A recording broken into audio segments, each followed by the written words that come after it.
Good evening and welcome to Newslink on West Africa, the Democrat Radio, broadcasting on 94.9 FM and around the world at wadr.org. First, our major stories. Nigerian troops arrest terrorist collaborators and intercept drones in Northeast. The Ghanaian government heads to International Court of Arbitration to resolve a maritime border dispute with Togo. Main alternative was to amicably resolve the differences and come out with a new international boundary line. Partial legislative elections is scheduled to hold in 3 districts of Côte d'Ivoire, and Mali and UNICEF signs MOU to address national education crisis. Please stay tuned for details of these stories and more. On the news, this is Sankulu Jubril Janko. Glad to have you join us this evening. Newslink begins in Nigeria, where troops of the Joint Task Force Operation Hadin Kai have arrested suspected collaborators. The troops also seized drones and other logistics believed to support Boko Haram insurgents in coordinated operations in the northeastern states of Adamawa and Borno. The raid is a part of the Nigerian military's effort to dismantle insurgent supply networks, which continue in the region. From Abuja, WADR's Yechenu Sase reports. The operations were carried out following intelligence-led missions targeting support networks linked to the Boko Haram insurgency. In a statement issued in Maiduguri, the media information officer for the Theatre Command, Lieutenant Colonel Sani Uba, said troops of Sector 4 under 28 Task Force Brigade apprehended a 28-year-old suspect, Ismail Mohammed, in the Vizig General Area of Hong, local government area, Adamawa State. Items recovered from the suspect included an AK-47 magazine, ammunition, military accoutrements, and assorted foodstuffs. In a separate operation in Madagali local government area, Lieutenant Colonel Uba said troops neutralized a suspected terrorist commander during an ambush around the Vizig River line and later arrested a 64-year-old suspect identified as Dauda Usman Gubula, believed to be a collaborator supplying drones and other equipment to insurgents.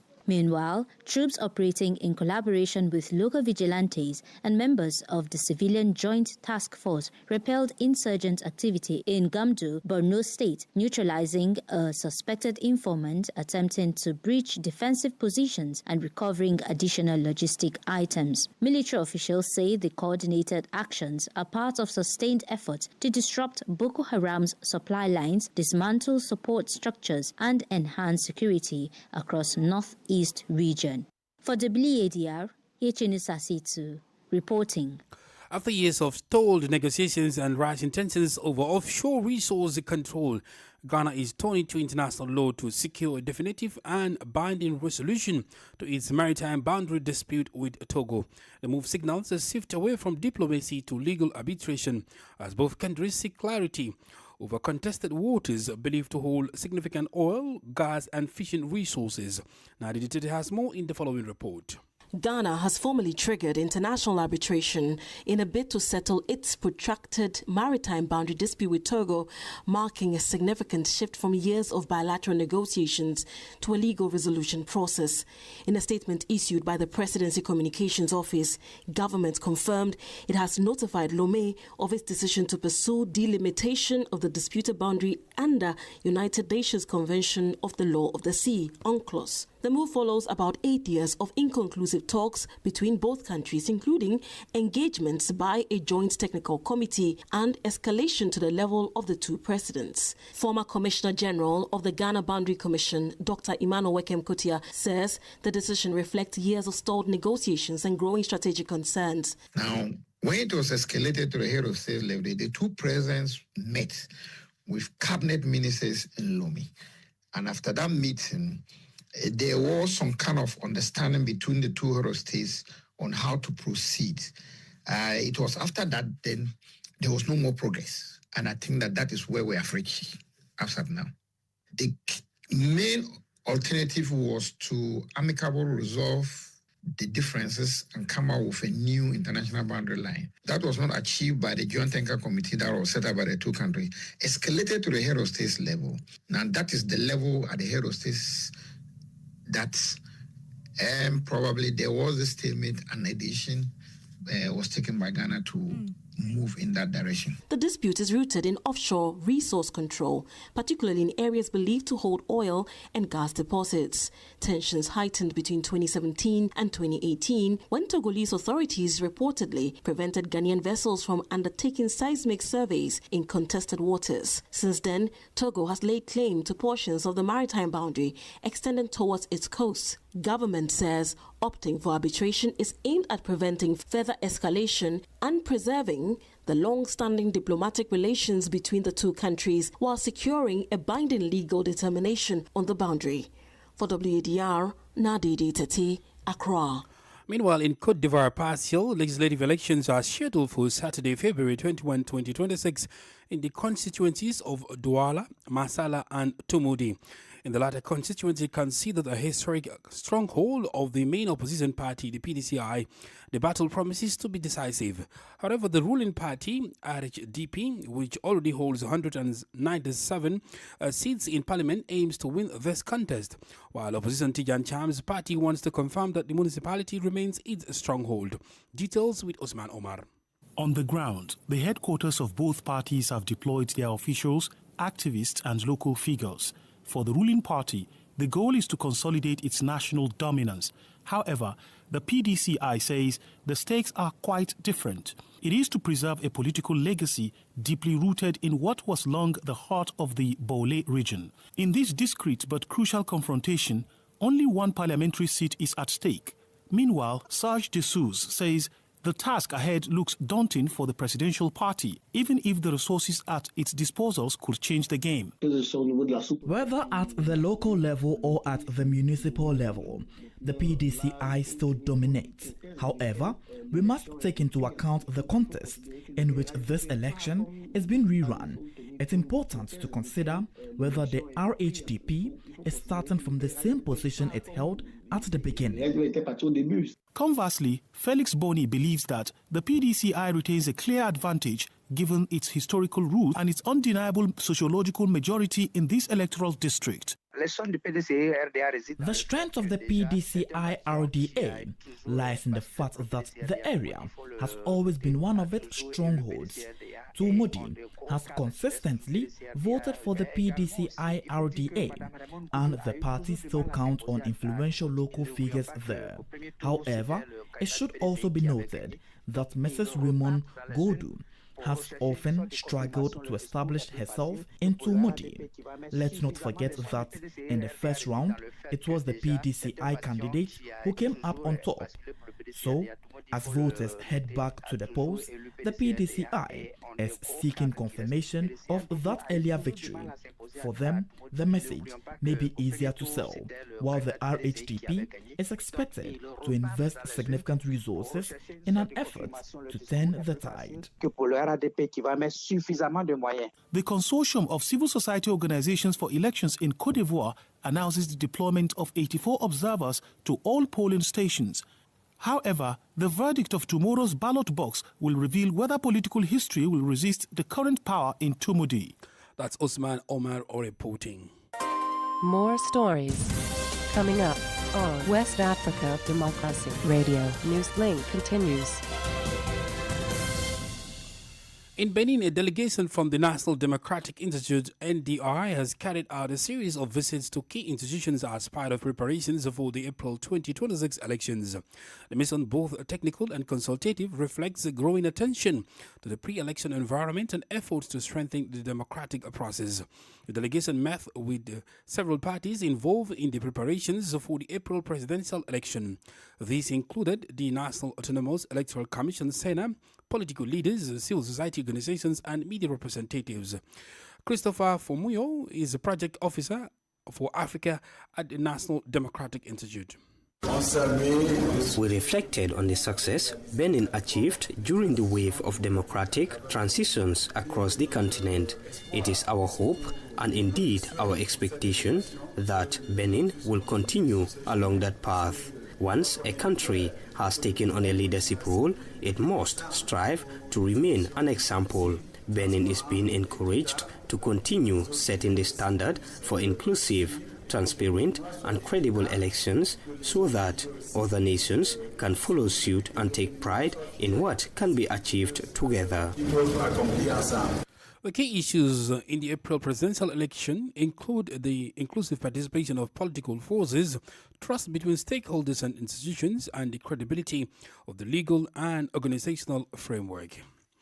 The Gambia Immigration Department has confirmed the arrest in Senegal of the main suspect linked to the deadly 31st December boat tragedy of Nyomi Jinak in the North Bank region.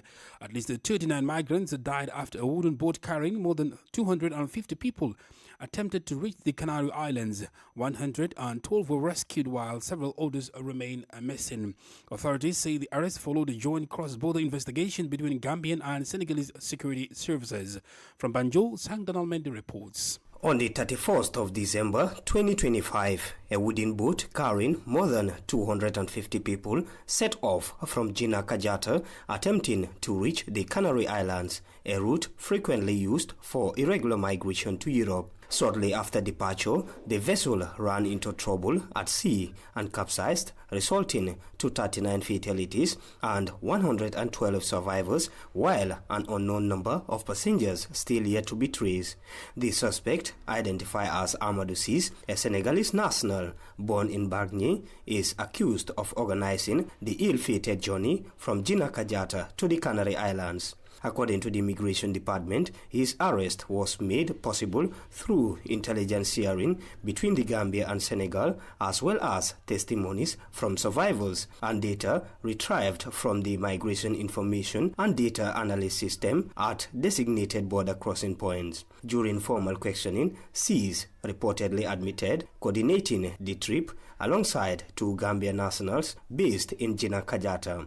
Migration activists report that in 2025, 26 migrant boats disappeared without trace, with Gambians believed to have been among those on board in each case. Sang Donald Mendy reporting there. In Guinea, the Appeals Chamber of the Court for the Repression of Economic and Financial Offences, known as CRIF, was unable to hear two high-profile cases as scheduled. The case involved former Prime Minister Ibrahim Kassory Fofana and former Defence Minister Mohamed Jani, who both served under ex-President Alpha Condé. The session ended without progress after the Special Prosecutor's Office failed to appear. The court has now adjourned the cases to March 5, 2026. Augustine Colley tells us more. The court session lasted only for a few minutes, just long enough for judges to note the absence of the Special Prosecutor's Office. Neither Special Prosecutor Ali Touré nor any of his deputies appeared in court. The case of Mohamed Jani, former Defense Minister under ex-President Alpha Condé, was expected to be the focus of submissions from the prosecution and arguments from the defense. Defense lawyer Amami Samura Touare strongly criticized the situation, noting that proceedings have dragged on for nearly a year. He recalled that an earlier panel of judges had already examined the case before an incident led to their replacement at a time when the trial was almost complete. According to the defense, repeated postponements are unnecessarily prolonging his client's detention.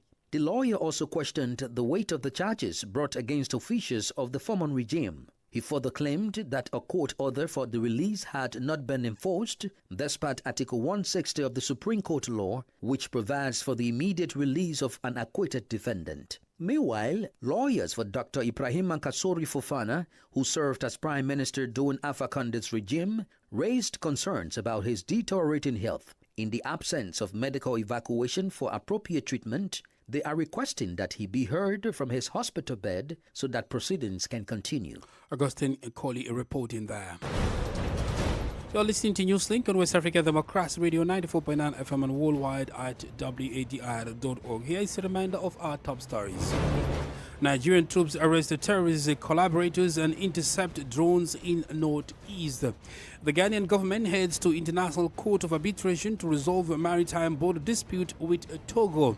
Party's legislative elections are scheduled to hold in 3 districts of Côte d'Ivoire.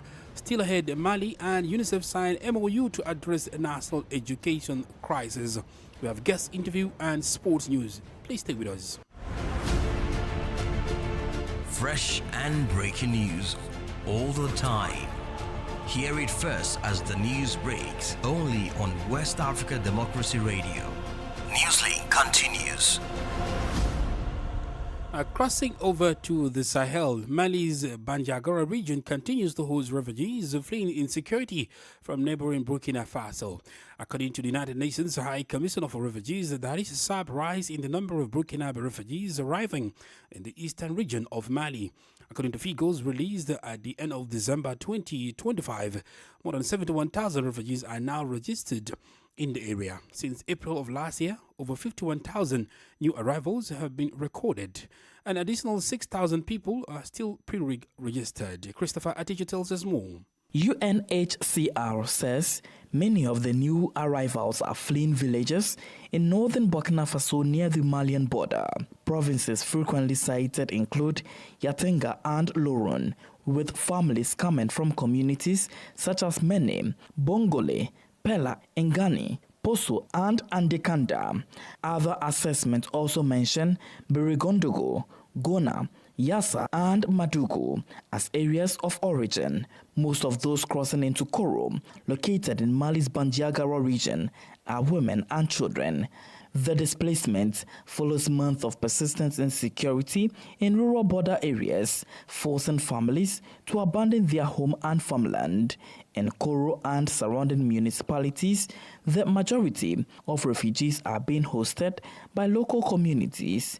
UNHCR explains that registration and humanitarian assistance efforts are continuing in coordination with local authorities and aid partners. The UN agency, however, warns that the growing influx is placing heavy pressure on basic services, including water supply, healthcare, education, and shelter. Christopher Atichu with that report. Well, still in Burkina Faso, the health ministry has revealed that the country witnessed a 48% decrease in malaria-related deaths in 2025. Addressing a cabinet meeting on Thursday, Health Minister Robert Lucien Jean-Claude Kogogu said malaria deaths saw a sharp decline from 3,523 in 2024 to 1,900 in 2025. The minister attributes the decline to strengthening governance and firm national leadership in the fight against malaria. In Burkina Faso, tens of millions of people are affected by malaria. According to the World Health Organization, malaria remains a public health problem in Burkina Faso, with an estimated 12.23 million cases in 2021.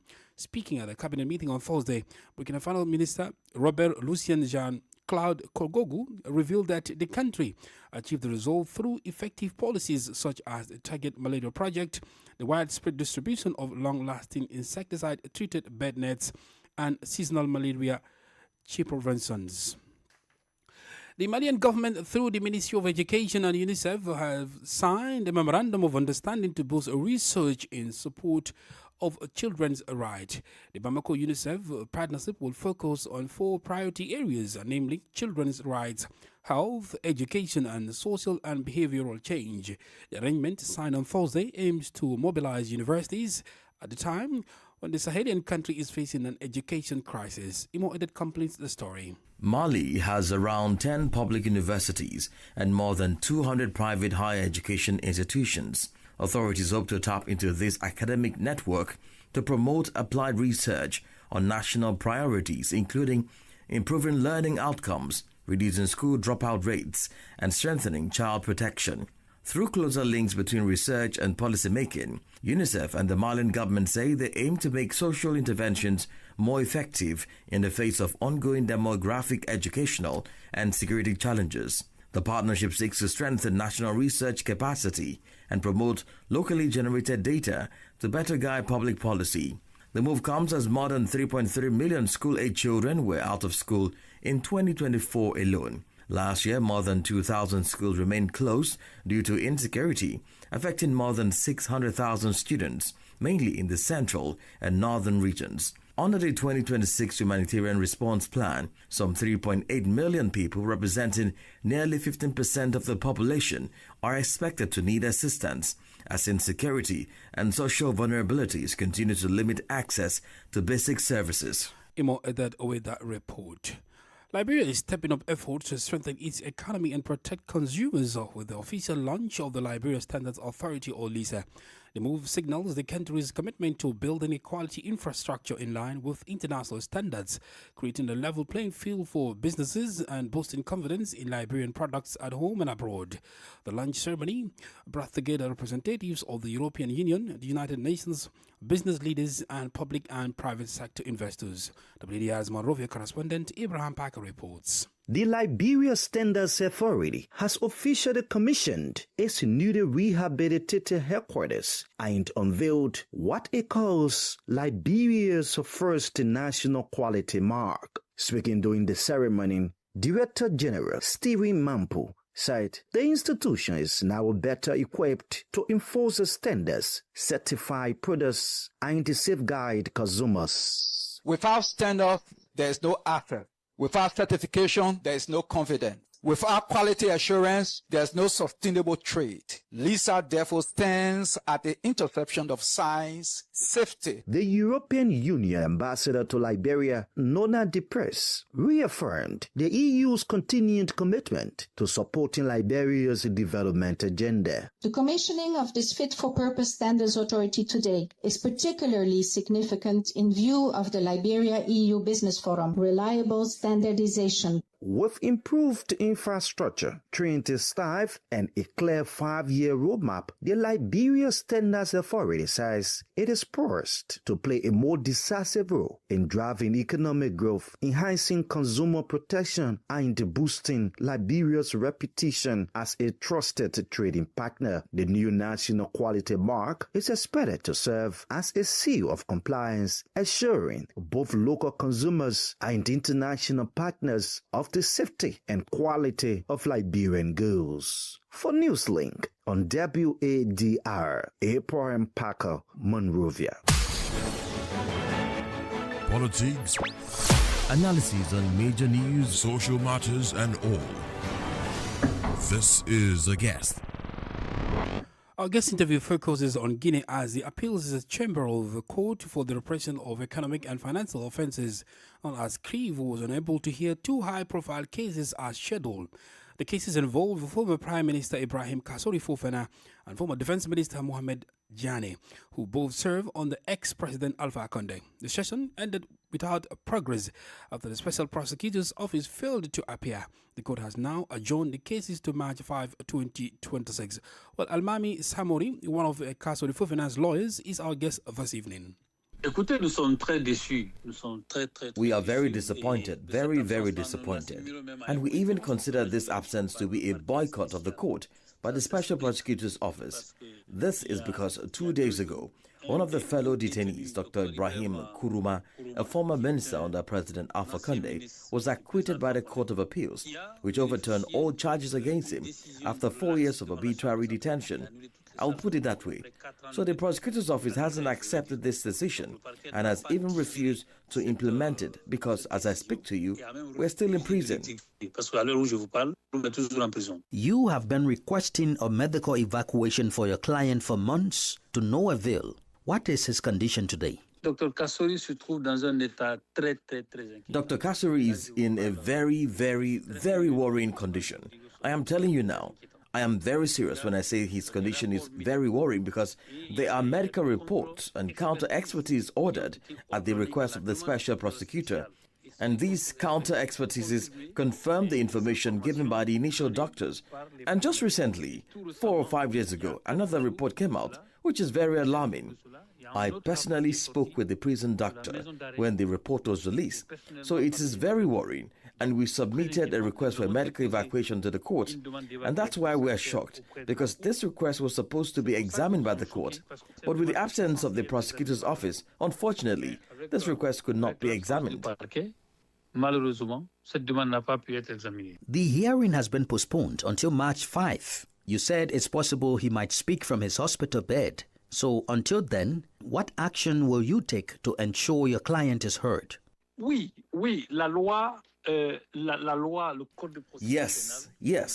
The law, the Code of Criminal Procedure, has a provision that allows a court for health reasons to appoint a judge and a clerk to hear the defendant in the hospital bed if their health condition requires them to be unable to travel to court.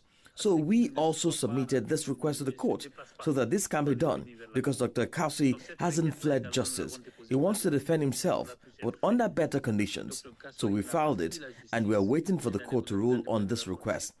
This request was supposed to be granted. You understand why we are very, very disappointed and even angry about the absence of the prosecution at this hearing. The fact remains that your client was sentenced almost a year ago to 5 years in prison for embezzlement of public funds, illicit arrangement, and money laundering. What are your hopes for the appeal? To tell you the truth, we hope to win this appeal because, once again, the case against Dr. Kasui is empty, completely empty, and we don't even need much evidence to prove it. When it is said that he embezzled 15 billion Guinean francs and that this amount was in the treasury account when Dr. Kasui left his position, we have the balance, which is included in the case file. So we don't need to look elsewhere. We are confident. It's like the case of Dr. Ibrahima Kuruma, who was accused of embezzling 642 billion Guinean francs. But you see how that accusation fizzled out? It collapsed on its own, and the judges drew the necessary conclusions. So there's no reason why we shouldn't win the case. Our only difficulty lies in our client's health. That's why we found an alternative. Failing a medical evacuation, allow the judge to be appointed by the court to hear him in this hospital bed. He will defend himself, and we will present our case. Almame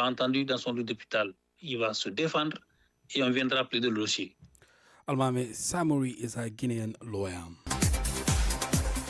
Well, in sports, a Moroccan court has jailed 18 Senegalese football fans over violence during this year's Africa Cup of Nations finals. The supporters were sentenced to between 3 and 12 months in prison for hooliganism and disorderly conduct following unrest at the January showpiece where Senegal defeated Morocco 1-0 on home soil.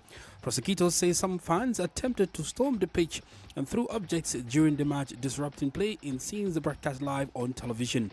Authorities estimate stadium damage at more than 4 million Moroccan dirhams, around $430,000, with injuries also reported among security personnel.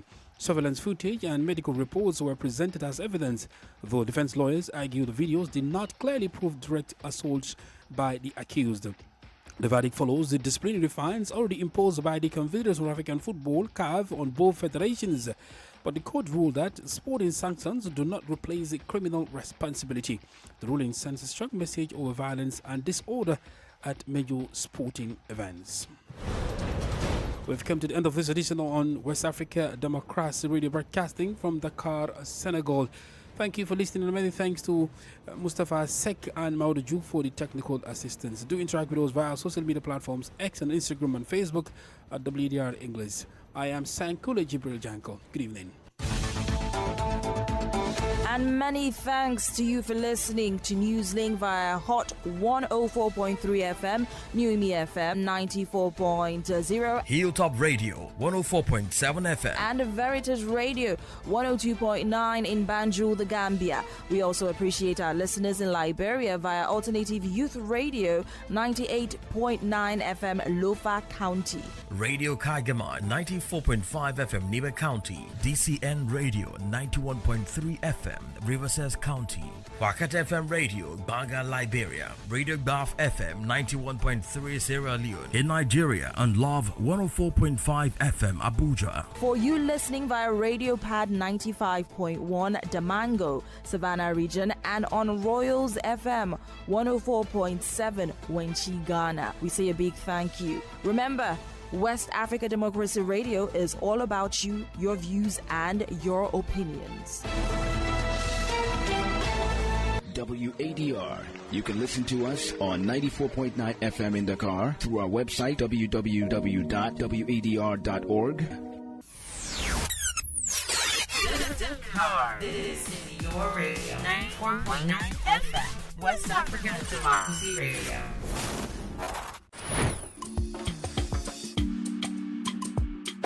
I am the only educated person in my family. I have to explain to my entourage the political offers on the occasion of the elections because an informed choice strengthens democracy. WADR. You can listen to us on 94.9 FM in Dakar through our website www.wadr.org.